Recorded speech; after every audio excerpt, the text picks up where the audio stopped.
કેમ છો વિદ્યાર્થી મિત્રો? કરિયરમના ડિજિટલ પ્લેટફોર્મમાં આપનું હાર્દિક સ્વાગત છે.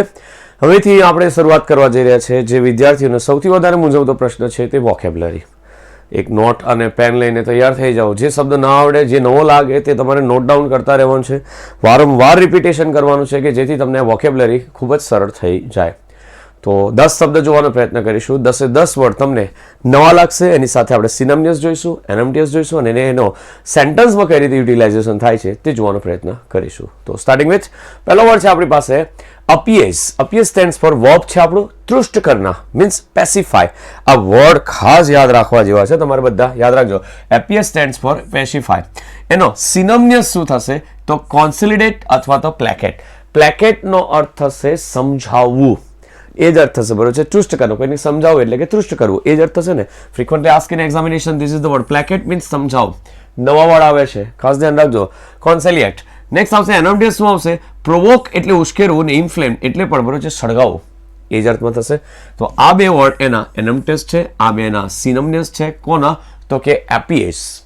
શબ્દ રેગ્યુલર નથી, રેગ્યુલર નહીં હશે એવા જ વર્ડ તમને પૂછાશે અને આમાંથી, બરોબર છે, એક પણ આપણને કામ લાગી જાય તો આપણું કામ થઈ જાય.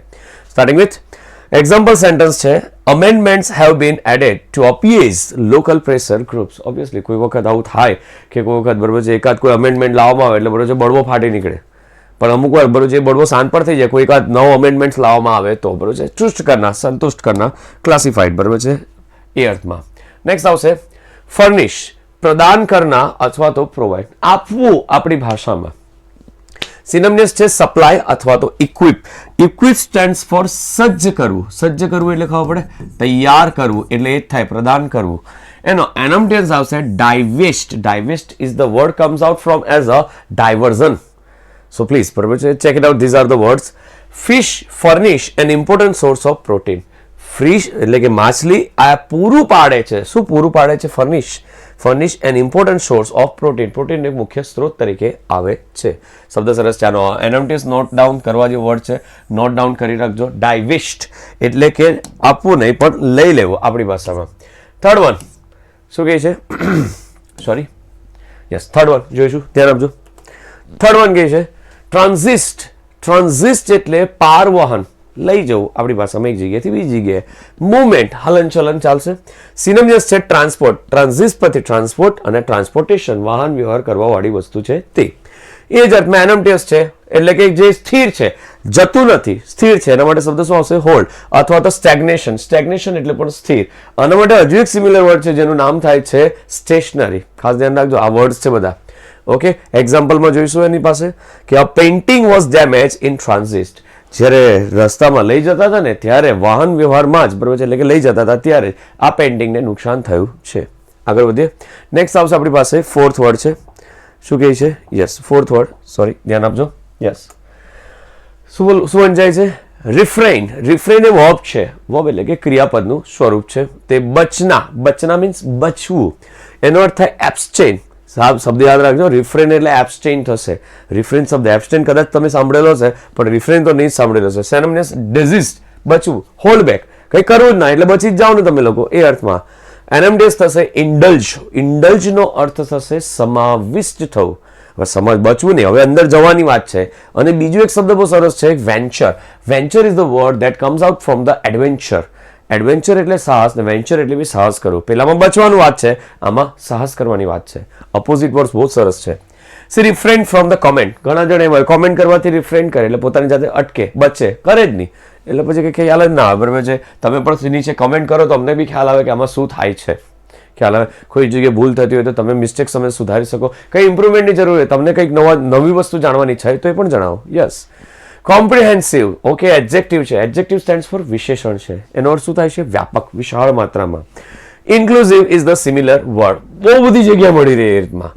સિનોનિમ્સ છે કમ્પ્લીટ એટલે સંપૂર્ણ ને થર, બરોબર છે, થર એટલે કે બધી જગ્યાએ વિસ્તૃત રીતે ઊંડાણપૂર્વક મળી રહે. એનોનિમ્સ થશે પાર્શિયલ અને સિલેક્ટિવ. પાર્શિયલ એટલે બહુ અમુક, જેને ગમતું ને થોડું થોડું લઈને એને પાર્શિયલ કહેવાય. એ જ રીતે સિલેક્ટિવ થોડું થોડું આવે એ અર્થમાં. એક્ઝામ્પલ્સ છે he showed me a comprehensive collection of photograph. Comprehensive એટલે વિશાળ, ઘણા જણની પાસે કલેક્શન હોય બહુ મોટું, તે જ અર્થમાં થાય. વર્ડ વાપરી લેવાનું, કોમ્પ્રિહેન્સિવ વ્યાપક, મોટું, વિશાળ, large. Inclusive is the similar word. Next sprout, actually પેલું જે સ્પ્રાઉટ આવે કયા તમે જે શું કે આપણી પાસે સલાડમાં આવે, બરાબર છે, એ નહીં, એમાં બી એ થાય, વસ્તુ તો એ જ છે, બરાબર છે, પણ સ્પ્રાઉટ એટલે ઉછલના, ઉછલના એટલે એ શૂટ, શૂટ એટલે કૂદવું, એ અર્થમાં થશે. કયા અર્થમાં? સિનોનિમસ સ્ક્વિટ અથવા તો સ્પ્રે, ફેલાવવું અથવા તો સ્ક્વિટ કરવું. આ વર્ડ બહુ સરસ છે, ધ્યાન રાખજો. સ્પ્રાઉટનો સિમિલર વર્ડ થશે સ્ક્વિટ અથવા તો સ્પ્રે. એનોમટેસ શું થશે? કન્ટેન. હવે એમાં એની અંદર સમાવિષ્ટ વસ્તુ છે, પેલું બહાર નીકળે, આમાં અંદર જાય, બરાબર છે, પેલું બહારનું જોવું, આ અંદરનું જોવું, એટલે કે સમાવિષ્ટ. He cut his finger and blood sprouts over the sliced potatoes. Obviously, તેણે શું કહે ફિંગર એટલે કે આંગળી કાપી નાખી and blood sprout અને પેલું પાણી નહીં સોરી લોહીના, બરાબર છે, શું કહે ફુવારા નીકળવા માંડ્યા, હવે તેને બટાકો કાપે એ રીતે ઓવર ધ ચાલશે સોરી બટાકાની ઉપર. બ્રન્ટ એડજેક્ટિવ છે, આઘાત લાગવો. બ્રન્ટ એટલે શું? બર્ન નથી, બ્રન્ટ છે. ઇમ્પેક્ટ એની અસર છે. સિનોનિમસ ફોર્સ અથવા તો શોક. ફોર્સ એટલે ખબર પડે, આઘાત લાગવો એ અર્થમાં શોક. એનોમટેસ શું આવશે? રેઝિસ્ટન્સ એટલે કે પ્રતિકાર કરવો, અને એન્ડ્યુરન્સ એટલે કે સહન કરવું. શબ્દ સરસ જાય છે, ખરેખર નોટ્સ કરવા જેવો વર્ડ હતો. બ્રન્ટ એજ વિશેષણ છે, ઇમ્પેક્ટ એની અસર થાય છે. ફરી એકવાર સિનોનિમસ શું થાય? ફોર્સ અને શોક. એનોમટેસ થશે પ્રતિકાર, અને એન્ડ્યુરન્સ એટલે કે લાંબા ગાળા સુધી ચાલે તેવું, એટલે પ્રતિકાર જ કરે ને. લાંબા ગાળા સુધી ચાલે એટલે કેવું કહેવાય? જે લાંબા ગાળા સુધી ચાલતું હોય, મતલબ કે પ્રતિકાર કરે છે, ટકી રહે છે, ચાલતું છે. એક્ઝામ્પલનું સેન્ટેન્સ જોઈશું. Education will bear the brunt of the cuts. Obviously શિક્ષણ એ બરાબર છે ઘા છે જે પૂરી નાખે છે. તમારે ખાસ ધ્યાન રાખવાનું, તમારી પાસે એજ્યુકેશન હોય ને એટલે કે આ વર્ડનું નોલેજ હોય ને, આપણી પાસેમાં અસર તે પૂરી નાખે છે. ઇમ્પેક્ટ આઘાત, અસર.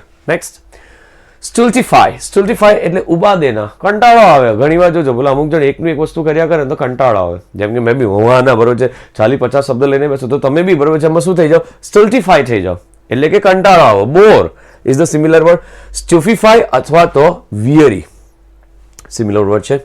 એનોમટેસ થશે ઇન્ટરેસ્ટ, રસ અથવા તો એન્ટરટેન, મનોરંજન. વિરુદ્ધાર્થી કંટાળો આવો, મજા આવી, રસ લેવો એ અર્થમાં. એક્ઝામ્પલ છે she is too polite to bore us with the anecdote. એટલો બધો વિનમ્ર છે કે તે કોઈ જોક મારે ને. anecdote stands for રમૂજી ટૂચકા અથવા તો જોક. એ એટલા બધા ટૂચકા મારે તો બી અમને કંટાળો જ આવે, બરોબર છે, અમુક જણની આવડત હોય. હોર્ડ નવો વર્ડ છે, વર્બ છે આપણી પાસે સંચય કરો. હોર્ડ એટલે ભેગું, હોર્ડિંગ કરે, હોર્ડિંગ ભેગું કરવું, બધું સંચય કરવું એટલે કે સ્ટોર. સિનોનિમસ થશે કેચ, પકડવું. સ્ટોક પાઇલ એટલે કે થપ્પી કરવી, શું કે ઢગલો કરવો એ અર્થમાં. એનોમટેસ થશે squander. This is the word you have, I think you are the first time. Squander is the meaning that we are wasting so many things. Time હોય, પૈસા હોય, એ રીતે.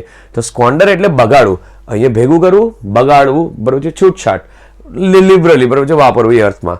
હી came back to the rescue his little hoard of gold, બરોબર છે, સોનું બચાવવા માટે પોતે આવ્યો. ચાલશે, આપણે એમાં નહીં પડીએ, પણ ખાસ ધ્યાન રાખજો શું વર્ડ છે? સ્ક્વાન્ડર એટલે waste is the similar word, અને એનો ઓપોઝિટ વર્ડ શું થશે? સ્ટોર. ખાસ ધ્યાન રાખજો.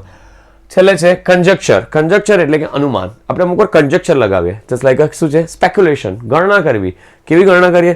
કે ગેસ અથવા તો સરમાઈસ. આ વર્ડ યાદ રાખજો, આ word majority they are asking in the examination. Surmise એટલે શરમાવું નહીં, સરમાઈસ એટલે અનુમાન લગાવો. આઈ વિલ સરમાઈઝ ધેટ, બરાબર છે. જો તમે આ બધા વિડીયોને સારી રીતે ફોલો કરશો તો તમારું નોલેજ 100% વધશે.